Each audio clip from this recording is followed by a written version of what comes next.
จ้าของดินชี้แจงกรณีเก็บเงินค่าผ่านดิน 100,000 กีบต่อคัน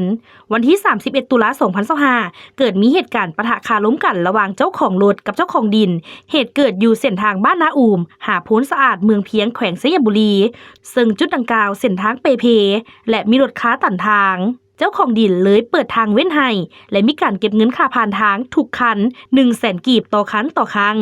เหตุการณ์ดังกล่าวแมนเจ้าของรถคันหนึ่งบ่มีเงินสดให้เจ้าของดินแล้วขอจ่ายเป็นเงินโอนแทนแต่เจ้าของดินบ่รับเงินโอนเลยเฮ็ดให้ทั้งสองฝ่ายปะทะคารมกันเจ้าของรถเลยถ่ายวิดีโอมาโพสต์ลง Facebook จนกลายเป็นกระแสแสดงความคิดเห็นเกิดขึ้นแบ่งออกเป็น2ฝ่ายล่าสุดเจ้าของดินได้ถ่ายวิดีโอชี้แจงโพสต์ลง Facebook ว่า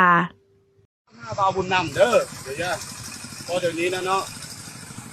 เขาลงเฟซโดยที่บ่ถูกต้องเนาะเพราะว่ายังเขามีห่างเว้นเข้าเรือห่างเว้นเขาพอใจเสียผู้ใดพอใจเสียเขาก็รออยู่พุ่นเนาะเขามามางหัวค่อยนี่ฟ้าข้าบาวบุญนำเด้อค่อยบ่ได้บังคับเขาแต่เจ้ามาจอดรถตันทางเขาคนที่เขายักไปเจ้ามาตันทางเขาดีปัญหาน่ะฟ้าข้าบาวบุญน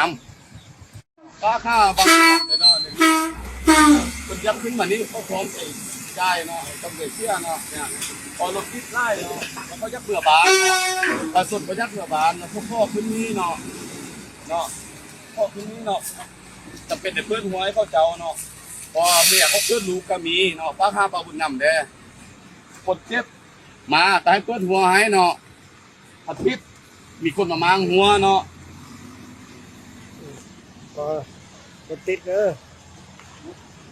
จะได้รักพันละพัน